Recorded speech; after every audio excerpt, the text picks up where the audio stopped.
नमस्कार, स्वराज एक्सप्रेस में आप सभी का स्वागत है। मैं हूं आपके साथ कविता पांडे। सीधे चलेंगे जहां कैबिनेट बैठक में हुए महत्वपूर्ण निर्णयों की जानकारी दे रहे हैं मंत्री कैलाश विजयवर्गीय।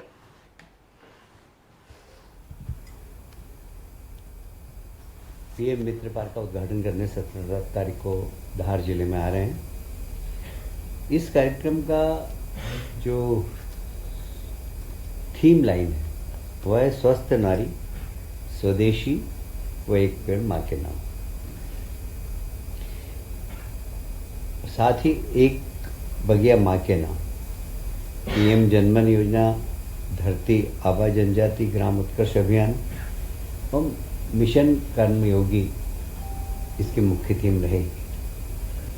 आप सभी जानते हैं इस सब कार्यक्रम से जहाँ पर्यावरण को लाभ होगा, जहाँ महिला सशक्तिकरण की एक दिशा में काम है, जहाँ गरीब और हमारे ST वर्ग के लोगों को लाभ दिलाने की अधिकतम कोशिश की जा रही है, ये थीम उसके लिए ली गई। तो ये कार्यक्रम भी प्रधानमंत्री जी ने एक उद्देश्य के साथ रखा है कि हम पीएम मित्र पार्क का उद्घाटन करेंगे, एक रोजगार के बहुत अच्छे अवसर मिलेंगे और उसके साथ ही स्वदेशी और एक पेड़ माँ के नाम, एक बगिया माँ के नाम, इसका भी इस कार्यक्रम के माध्यम से जनता के बीच में संदेश देने का काम हमारे देश के यशस्वी प्रधानमंत्री करने वाले हैं।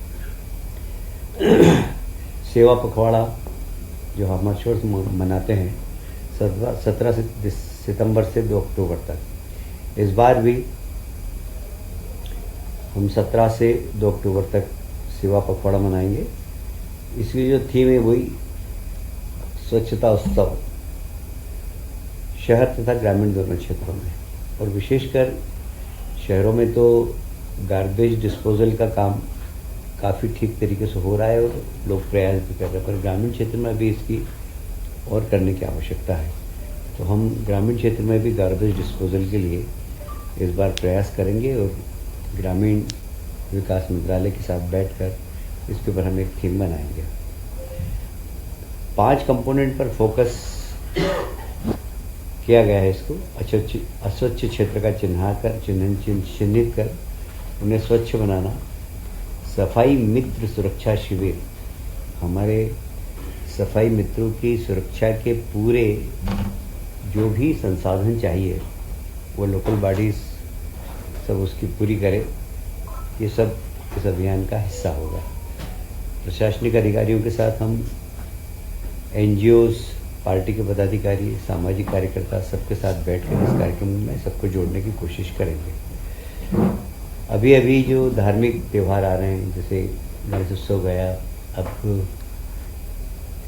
नवदुर्गा आने वाली है। नवदुर्गा के पूजा पंडालों में भी हम इस थीम के आधार पर पूजा पंडाल बनाएं, वहाँ पर स्वच्छता की चर्चा करें, वहाँ पर महिला सशक्तिकरण की चर्चा करें, वहाँ आत्मनिर्भर भारत की चर्चा करें, वहाँ पर स्वावलंबी भारत की चर्चा करें, वहाँ स्वदेशी की चर्चा करें। ये अपेक्षाएं हमारी, और इस प्रकार का वातावरण भी हम बनाएंगे। आप सभी जानते हैं कि पहले हमारे यहाँ डायरेक्ट इलेक्शन होते थे लोकल बॉडीज़ के, पर जब पिछली बार चुनाव हुए तो उस समय कोविड का सेशन था, तो सरकार ने डायरेक्ट से इनडायरेक्ट चुनाव कर दिए थे और उसकी बहुत सारी परेशानियों को लेकर हमें सामना करना पड़ रहा। अभी से हमने इस बार, जैसे कि अभी 2 साल हैं, लोग अपनी तैयारी भी कर सके, तो हम एक बिल ला रहे हैं, यहाँ पर अध्यादेश ला रहे हैं अभी, कि अगला चुनाव जब भी होगा, जब डायरेक्ट इलेक्शन होंगे, तो डायरेक्ट इलेक्शन होंगे तो उसमें अध्यक्ष को यदि अविश्वास लाना हो तो वो सारी प्रक्रिया जो डायरेक्ट इलेक्शन की थी वो पूरी की पूरी लागू हो गई, जिसमें 3/4 पार्षदों को लिख कर देना, फिर खाली कुर्सी, भरी कुर्सी का चुनाव और फिर जनता के द्वारा उसको हटाने की प्रक्रिया, ये सब प्रक्रिया होगी। इसलिए अभी से यह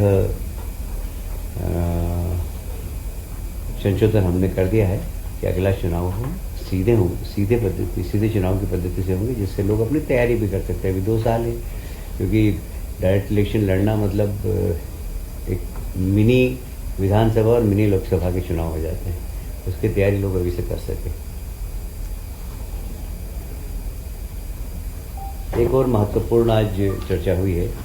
आप सभी जानते हैं BS1 BS2 2000 में लागू हुआ था। अभी पिछले दिनों पर्यावरण को लेकर काफ़ी चिंता व्यक्त की गई थी। सुप्रीम कोर्ट ने भी कुछ गाइडलाइन दी थी और कहा था कि 15 साल के पुराने जितने भी व्हीकल्स हैं उसको समाप्त कर दिया जाए। तो एकदम समाप्त नहीं किया जा सकता। तो सरकार ने फिर कि कैसे हम BS1 और BS2 के जितने, कब तो BS5 तक पहुँचे हम, क्योंकि पहले तो बहुत धुआं निकलता था।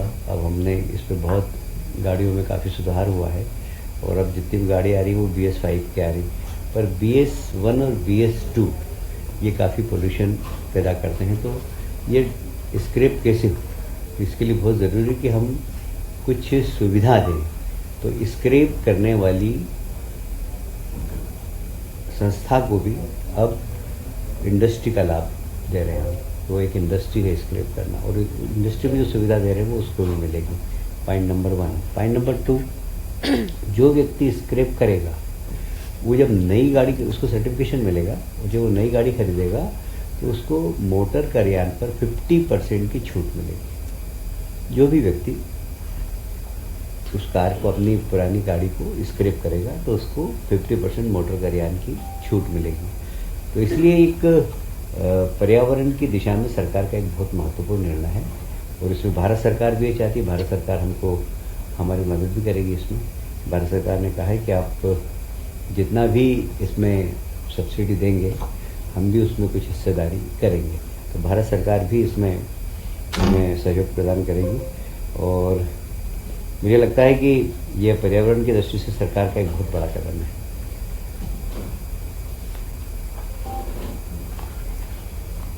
Thank you. होगी चर्चा।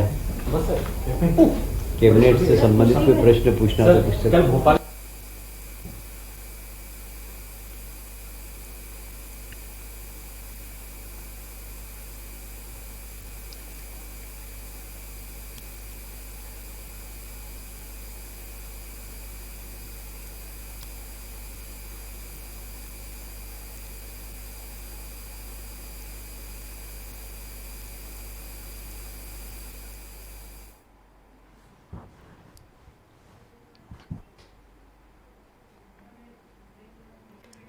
तो अब जनता चुनेगी नगर पालिका परिषद अध्यक्ष। बता दें, मेयर और अध्यक्ष का सीधा चुनाव होगा। तो प्रत्यक्ष होंगे नगर पालिका परिषद चुनाव। बड़ी खबर आपको बता रहे हैं। बता दें, मोहन कैबिनेट में बड़ा फैसला लिया गया है। इस वक्त की बड़ी खबर आपको बता दें। बता दें कि मोहन कैबिनेट बैठक खत्म हो गई है और बड़ा फैसला लिया गया है। बता दें कि अब जनता चुनेगी नगर पालिका परिषद अध्यक्ष। तो मेयर और अध्यक्ष का चुनाव अब सीधा होगा। तो प्रत्यक्ष होंगे नगर पालिका परिषद चुनाव।